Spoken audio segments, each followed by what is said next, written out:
বাস্তব কঠিন হলেও মেনে নিতে হয়। কিছু মানুষ শুধু হৃদয়ে থাকে কিন্তু ভাগ্যে থাকে না। উচিত কথা বললেই যাদের গায়ে লেগে যায় তাদের আসলে গায়ে লাগে না, তারা ধরা খেয়ে যায়। যখন মানুষের প্রয়োজন ফুরিয়ে যায় একটা জিনিস দেখবেন, তখন তার ভাষা এবং ব্যবহার দুটোই পাল্টে যায়। চোখ থেকে ঝরে পড়া অশ্রু সহজেই মুছে ফেলা যায়, কিন্তু অশ্রু ঝরার কারণটা মুছে ফেলা যায় না। বেঁচে থাকলে আমিও দেখব আমাকে কাঁদিয়ে তার কাছে তুমি কতটা ভালো থাকো। কলিযুগে এটাই নিয়ম, যার প্রতি তুমি অটুট বিশ্বাস রাখবে সেই তোমার সাথে ভয়ঙ্করভাবে বিশ্বাসঘাতক করবে। যদি কখনো সময় পাও একটু ভেবে দেখো, আমার সাথে যা করেছো সেটা কি ঠিক করেছো? পারবে তো নিজেকে ক্ষমা করতে? আচ্ছা বলো তো, আমি তো তোমার কোনো ক্ষতি করিনি, তাহলে এভাবে ভালোবাসার অভিনয় করে কিসের প্রতিশোধ নিলে তুমি? তুমি পরিবর্তন দেখতে চেয়েছিলে না প্রিয়? দেখো, আমি আর আগের মতো তোমাকে ফোন দেই না, কোনো কিছু খারাপ লাগলেও বলি না, তোমার এক মেসেজের অপেক্ষাও করি না। আগে যখন তুমি আমার অনুপস্থিতিতে অন্য কিছুতে সময় কাটাতে, তখন আমার ভেতরটা দুমড়ে মুচড়ে যেত। আগে যেমন অধিকার দেখাতাম, রাগ অভিমান করতাম, এখন আর তা করি না। এখন ভেতরটা ভেঙে গুঁড়ো গুঁড়ো হয়ে গেলেও চুপ থাকি। কোনো কিছু খারাপ লাগলেও তোমাকে বলি না। কত কথা বলতে ইচ্ছে হয়, একটু দেখতে ইচ্ছে হয়, কিন্তু আমি পারি না।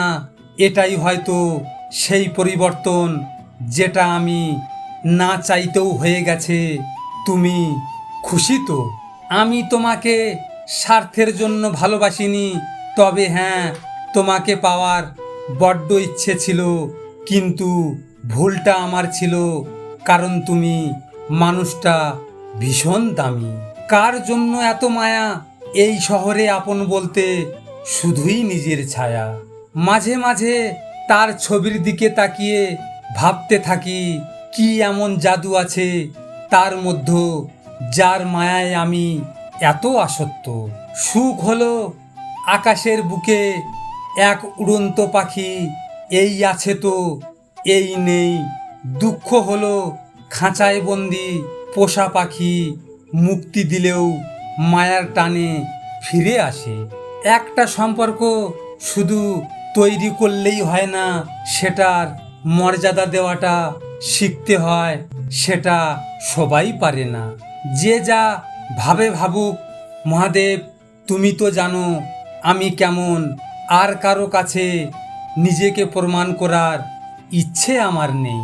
হে ভগবান, যাকে পাওয়ার জন্য আমি তোমার কাছে প্রার্থনা করেছি, আজ তাকে ভোলার ক্ষমতা চাইছি। লাইফে কারোর উপর নির্ভর করবেন না, কারণ প্রত্যেকেই একদিন বদলে যায় নতুন কাউকে পেলে। কেউ আমাকে গুরুত্ব না দিলে আমি তাকে এড়িয়ে চলি। এটা আমার অহংকার নয়, এটা আমার আত্মসম্মান। প্রিয়, আমারে না ঠকালেও পারতেন। আমি তো আপনার কোনো ক্ষতি করি নাই, শুধু আপনাকে ভালোবেসে একটুখানি ভালো থাকতে চেয়েছিলাম। আমি কি করেছিলাম? বেশি কিছু, শুধু একটু বিশ্বাস, একটু অধিকার, একটু আংলে রাখা ভালো, যেমন করে শিশির আংলে রাখে ভোরের ঘাস।